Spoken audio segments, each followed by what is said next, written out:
Bonjour à tous, aujourd'hui je vais vous montrer une petite manip pour percer un objet avant l'impression, ce qui peut être pratique quand vous avez besoin d'intégrer la vis à l'objet. Là en l'occurrence j'ai eu besoin de réparer un portillon et le portail venant à ras de cette pièce, il ne faut surtout pas que la tête de la vis dépasse. Donc voilà, on va percer pour avoir un objet propre et que la vis s'intègre bien à ma pièce. Donc j'ai ma pièce qui est sélectionnée. Je suis dans une scène qui est déjà aux bonnes cotes. Et pour travailler facilement, il faut être en vue orthogonale. Donc quand on appuie sur la touche 5, voilà, on passe de perspective à orthogonale. On va se mettre en vue 7, vue de dessus. Et donc on va créer un cylindre. En fait, on va créer une vis virtuelle qui va nous servir de point de repère pour percer. Donc le cylindre, je vais lui donner les bonnes dimensions, parce qu'il est fait de mètres. J'ai besoin qu'il fasse 5 mm de diamètre, donc XY à 5 mm. Et sur les Z, on va travailler à 25 mm. Voilà, ça devrait aller.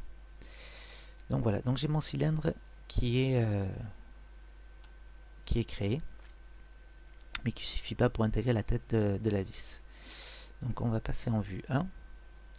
Et donc il y a un petit outil qui est bien pratique.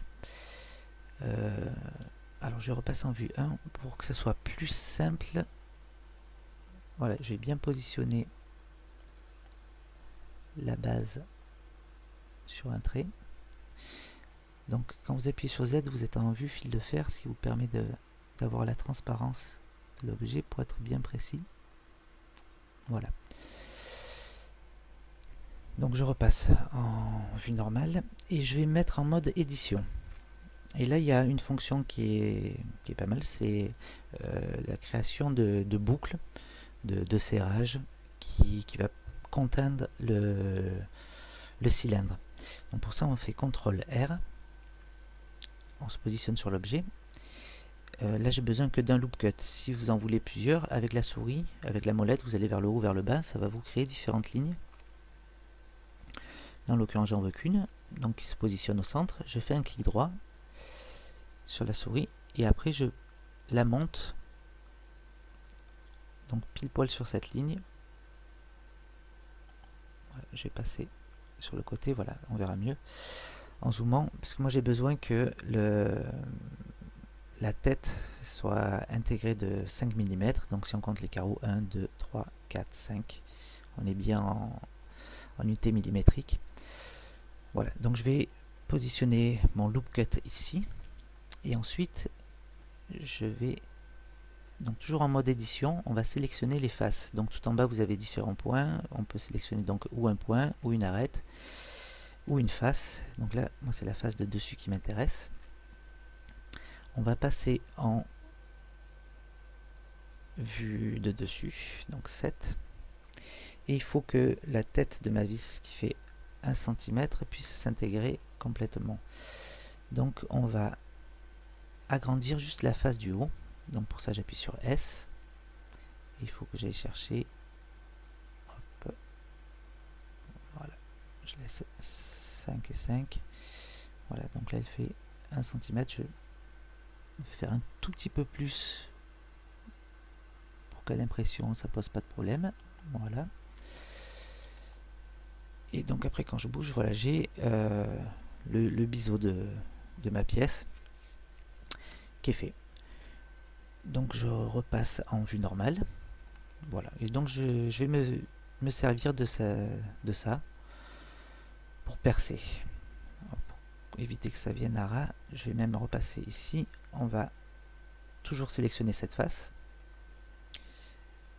Et on va faire une exclusion. On va faire E. Voilà. Comme ça, ça fait un peu vers le haut. Et ça pourra dépasser de la pièce.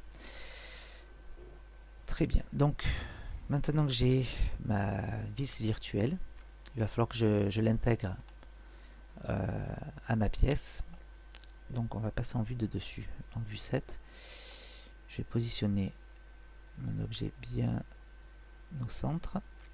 Voilà. Et je dois percer en fait à le centre de ma pièce doit être à 1,5 cm de chaque côté. Donc pour ça, le mieux c'est de passer en mode fil de fer. Donc on appuie sur la touche Z. Je vais sélectionner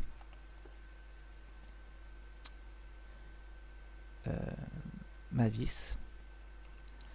Et donc elle doit se situer en plein milieu ici. Donc pour ça je vais la glisser ici.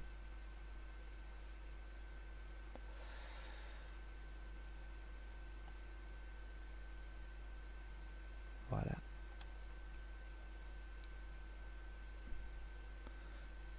Donc ça, je repasse en vue 7. Voilà. Vue 7. Donc celle-ci est bien positionnée. Et ensuite, je fais un Shift D pour dupliquer. J'appuie sur X pour contraindre le déplacement sur l'axe des X. Et je vais déplacer ma deuxième vis ici. Voilà. Donc là, j'ai bien mes deux vis. Alors j'aurais dû faire, on va faire CTRL Z. On va revenir ici. Je vais d'abord me mettre en vue 1 et bien positionner la première. Comme ça, ça sera... Voilà, il faut que ça vienne quasiment à ras. Donc là, on est bien. Pour mon perçage et pour intégrer la tête de ma vis. Maintenant, je fais un Shift D sur l'axe des X. Et je vais déplacer ici. Donc, je ne suis pas en la bonne vue, je vais passer en vue 7. Et ça, je vais positionner un petit peu mieux. Voilà, là on est bien au centre. Donc j'ai mes deux vis qui sont positionnées. Ensuite, on va utiliser l'outil que vous connaissez déjà. On va sélectionner notre pièce, ajouter un modificateur boolean. Et moi, ce qui m'intéresse, c'est de faire la différence avec les deux pièces. Donc on peut copier en fait ce modificateur. Comme ça, je l'ai deux fois la différence. Une fois avec le cylindre, c'est celui-ci, et une fois avec le cylindre 0,1, c'est celui-ci. Voilà. Donc je fais appliquer, appliquer. Maintenant, je repasse en vue normale, ce sera plus simple. Je vais sélectionner ma première vis. Je maintiens Shift et je clique sur la deuxième. Donc j'ai sélectionné les deux. J'appuie sur X pour supprimer. Voilà. Et j'ai mes deux trous qui sont préparés. Donc avec une pièce propre. Voilà. On va en rester là pour cette vidéo. Mais j'espère que ça vous aidera pour vos différents travaux. N'hésitez pas à nous laisser des commentaires. Et je vous dis à très bientôt pour d'autres vidéos.